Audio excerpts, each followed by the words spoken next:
क्या NATO China और रूस के साथ एक बड़ा कांड करने वाला है? रूस के खिलाफ परमाणु हथियारों को तैयार रखें सारे सदस्य देश। आखिरकार नाटो करना क्या चाह रहा है? तो वहीं दूसरी तरफ भारत पहुंचे हैं अमेरिका के एनएसए और इस मीटिंग में क्या हुआ है? बेहद दिलचस्प है ये मीटिंग भी। जियोपॉलिटिक्स में बहुत कुछ चल रहा है, हमेशा की तरह जानने को मिलेगा बहुत कुछ। आइए जानते हैं इन खबरों को विस्तार से। उत्तरी अटलांटिक संधि संगठन यानी कि नाटो के प्रमुख जेंस स्टोल्टेनबर्ग ने सदस्य देशों से परमाणु हथियारों को तैनात रखने को कहा है। सोमवार को उन्होंने बताया कि रूस और चीन से बढ़ते खतरे को देखते हुए नाटो अधिक परमाणु हथियार तैनात करने, उन्हें शस्त्रागार से बाहर निकालने और उन्हें स्टैंड बाय पर रखने के लिए बातचीत कर रहा है। ब्रिटेन के अखबार टेलीग्राफ से उन्होंने कहा कि सदस्यों के बीच अपने परमाणु शस्त्रागार का उपयोग प्रतिरोध के रूप में करने के लिए बातचीत हुई है। उन्होंने कहा कि ये दुश्मन को एक सीधा संदेश देता है कि हम निश्चित रूप से एक परमाणु गठबंधन है। स्टोल्टेनबर्ग ने कहा कि मैं परिचालन के ब्यौरे में नहीं जाऊंगा, कितने परमाणु हथियार चालू होने चाहिए, कितने को भंडार में रखा जाना चाहिए, लेकिन हमें इन मुद्दों पर परामर्श करने की आवश्यकता है। हम यही कर रहे हैं। उन्होंने आगे कहा कि निश्चित रूप से नाटो का उद्देश्य परमाणु हथियारों के बिना दुनिया है, लेकिन जब तक परमाणु हथियार मौजूद हैं, हम एक परमाणु गठबंधन में बने रहेंगे। रूसी और चीनी खतरे का उल्लेख करते हुए नाटो प्रमुख ने कहा कि एक ऐसी दुनिया जहां रूस, चीन और उत्तर कोरिया के पास परमाणु हथियार है और नाटो के पास नहीं है,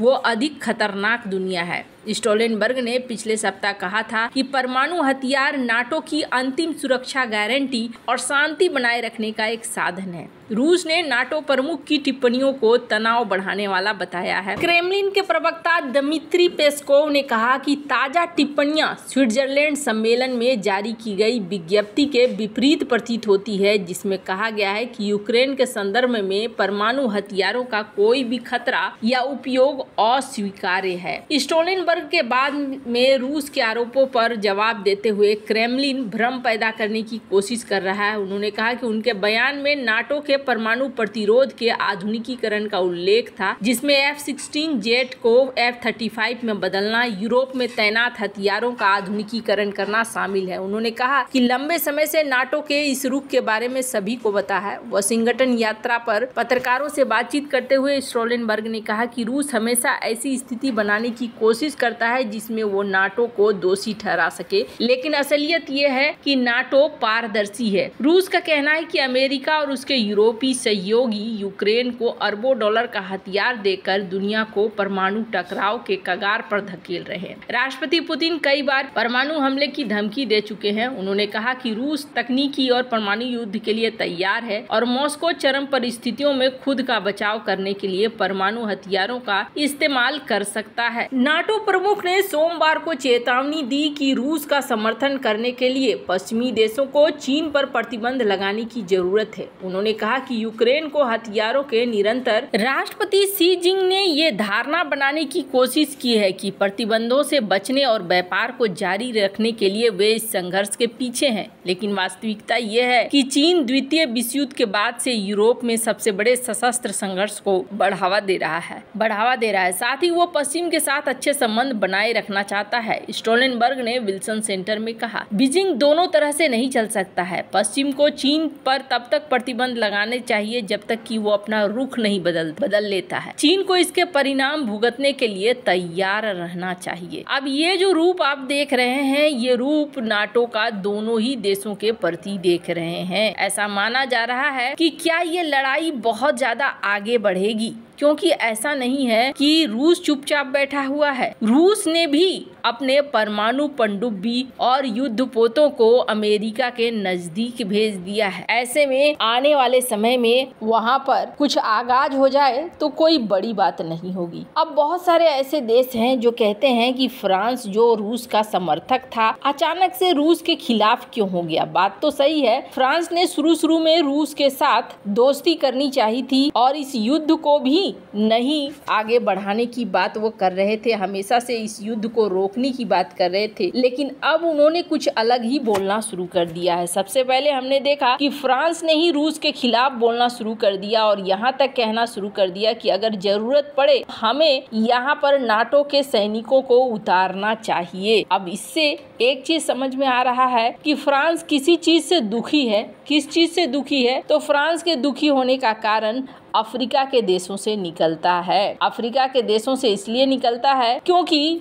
यहाँ पर अफ्रीका के देश में कई ऐसे देश हैं जहाँ फ्रांस का अच्छा खासा प्रभाव था। कई सारे देशों में उपनिवेश भी था फ्रांस का। पर अभी क्या सीन हो रहा है, जैसे जैसे रूस का प्रभाव बढ़ता जा रहा है वैसे वैसे एक एक करके हाथ निकलता जा रहा है फ्रांस के हाथों से देश। और यहाँ पर माना जा रहा है जिस तरीके से परमाणु हथियारों की तैनाती की बात कर रहा है यूरोप, आने वाले समय में यूरोपीय देश परमाणु हथियारों को लॉन्च करने की तैयारी करेंगे। अगर ऐसा होता है तो आगे क्या होगा? आगे ये होगा कि ये युद्ध विश्व युद्ध में बदल जाएगा और इस युद्ध में फिर परमाणु हथियारों का बोलबाला होगा। हाल ही में रूस ने भी कई सारे इंटरकॉन्टिनेंटल मिसाइल का सफल परीक्षण किया है। कई सारे वीडियोज भी जारी किए गए हैं और इसका मतलब है कि परमाणु हमले के लिए रूस भी तैयार हो रहा है। और अगर ऐसा होता है तो क्या होगा? दोनों ही तरफ से परमाणु हथियारें छोड़ी जाएंगी। अगर दोनों ही तरफ से परमाणु हथियारें छोड़ी जाएगी तो तत्काल जो लोग मारे जाएंगे वो तो मारे ही जाएंगे, बाद में भी जो रेडिएशन फैलेगा उस रेडिएशन का असर बहुत दूर तक देखने को मिलेगा। और ये चीज बता रही है कि एक बड़े स्तर पर चीजें खराब होने की दिशा में बढ़ रहा है दुनिया। वैसे यहाँ पर एक और चीज देखने को मिल रहा है और वो है कि यूएसए के आने से भारत आए हैं। वो भी ऐसा लग रहा है जैसे बहुत जल्दबाजी में आए हैं और यहाँ पर उन्होंने डॉक्टर एस जयशंकर से मुलाकात करी। यहाँ पर उन्होंने अन्य देशों के अन्य लोगों से भी मुलाकात करी, पीएम मोदी से भी मुलाकात करी। अब एनएसी की मीटिंग को लेकर यही कहा गया कि दोनों अच्छी पार्टनरशिप के लिए आगे बढ़ना चाहते हैं और आगे अच्छे दिशा में काम करना चाहते हैं। पर क्यों आए थे ये चीज अभी तक स्पष्ट नहीं हुआ है। दोनों मिले हैं अलग अलग तरीके से और एनएसए के साथ तो पूरा का पूरा डेलीगेशन मिला है, पर माना जा रहा है कि हो सकता है ये जो मीटिंग है ये मीटिंग पन्नू के केस की वजह से भी हुआ हो। क्योंकि अभी हाल ही में ये खबर आई है कि जिस शख्स के ऊपर आरोप लगे हैं पन्नू के मर्डर का प्लॉट करने के लिए, उसे प्रत्यर्पण करा लिया गया है अमेरिका और वो अमेरिका पहुंचने वाला है। वैसे आपको क्या लगता है इन सब मामले में? आपकी क्या राय है? कमेंट कर जरूर बताएं। जल्द मिलते हैं अगले वीडियो में नई खबर के साथ।